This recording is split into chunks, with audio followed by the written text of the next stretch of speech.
Welcome back, everybody. I know I'm late. Was at a party, recording late, but I still had to drop one vid for y'all guys. Right. Let's get straight into it. I mean, Spurs are going to the finals, man. They're going to the finals. This is one of the youngest basketball teams ever to go to the finals. I mean, starting off at the game, I want to start off with OKC. Let's start off with the losing team.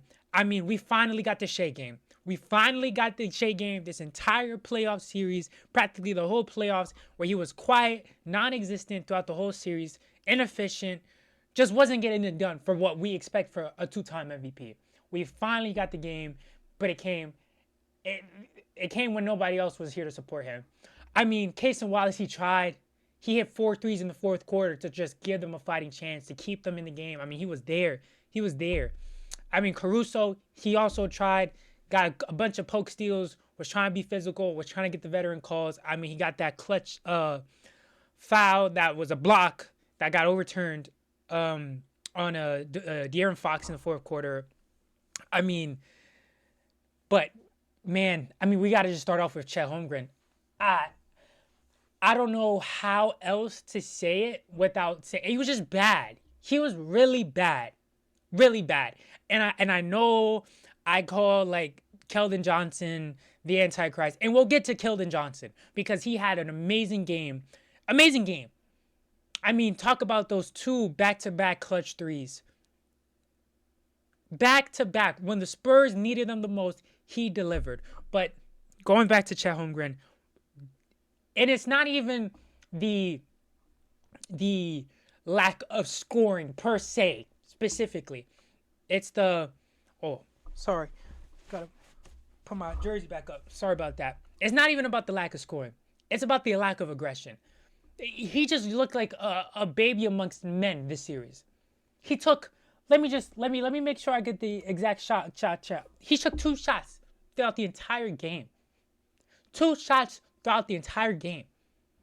And I mean, yes, we understand Wemby is this otherworldly defender, but this is insane. He wasn't. There was minutes where Wemby was not on the field, on the court, and Chet was still just non-aggressive. Chet had wings, guards guarding him, and he refused to take them to the paint. And I understand Chet is not this bruiser big. Clearly, we know. But again, just he didn't even look at the basket. He wanted no business to do with the basket. It was insane to take 2 shots as an All-NBA caliber. He was All-NBA this season. He was All-NBA this season. That's unacceptable. To be an All-NBA player and take 2 shots in a Game 7 to go to the finals. I mean, yes, OKC is down their second and third best offensive players with AJ Mitchell and J-Dub. Yes.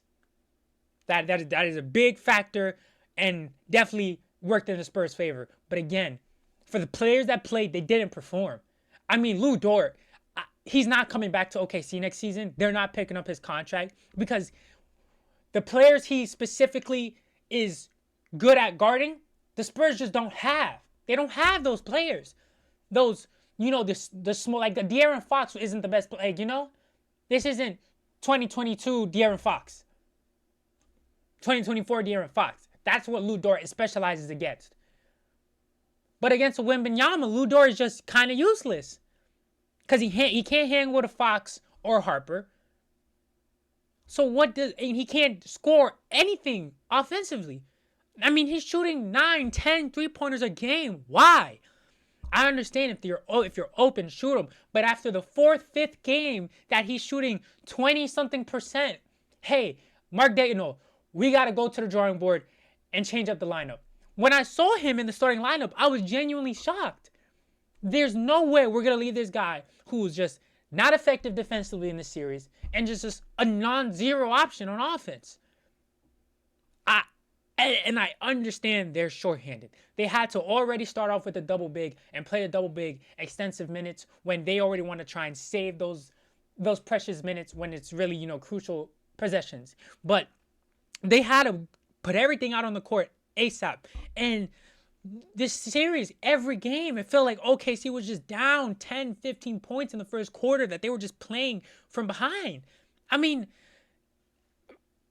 they were just playing behind the whole series. I don't know what else to say.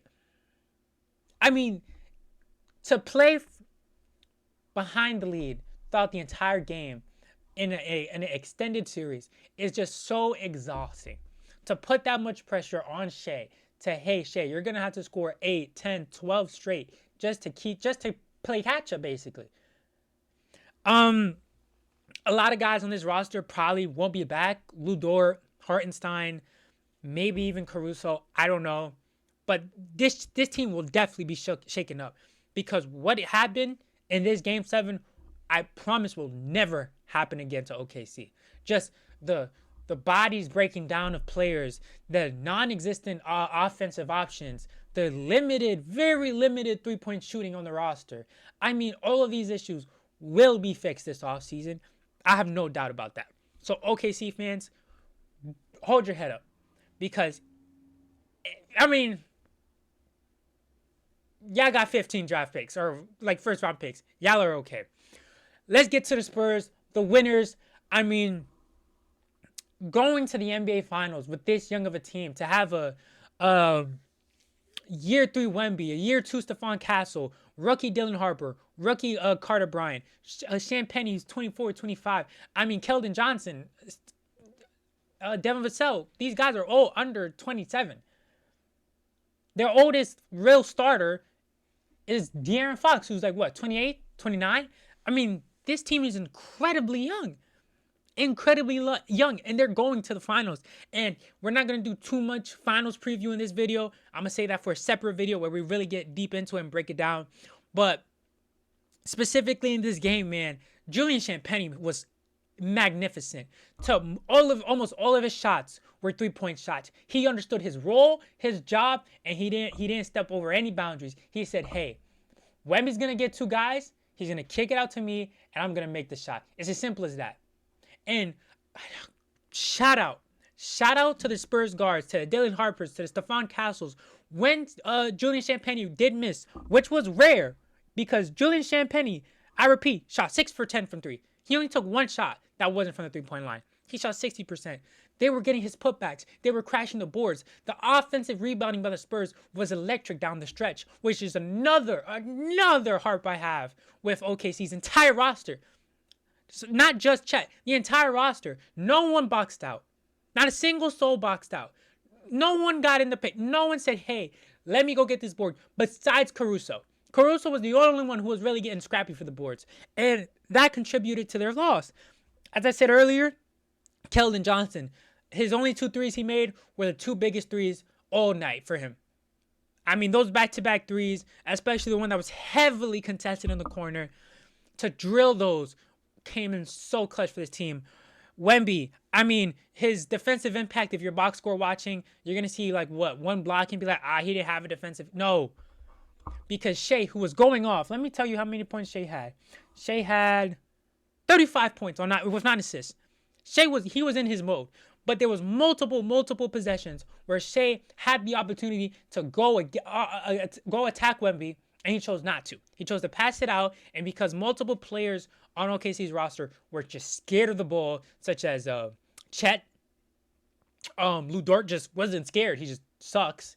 So, that was really Wemby's game plan. Like, okay, Pat, I want you to pass it out because these guys aren't hitting shots. I mean, Shea had to constantly rethink. Wemby made Shea think. Shea always says, hey, I just do it. I don't really think. You can tell Shea was thinking, and Shea got tired. By the end of the fourth, towards the end of the fourth, Shea was exhausted. Going on to the Spurs, Carter Bryant, 3 minutes, 2 points. He's going to be a great player. He's going to be a great player. I've said it here first. I said it when he was coming out the draft.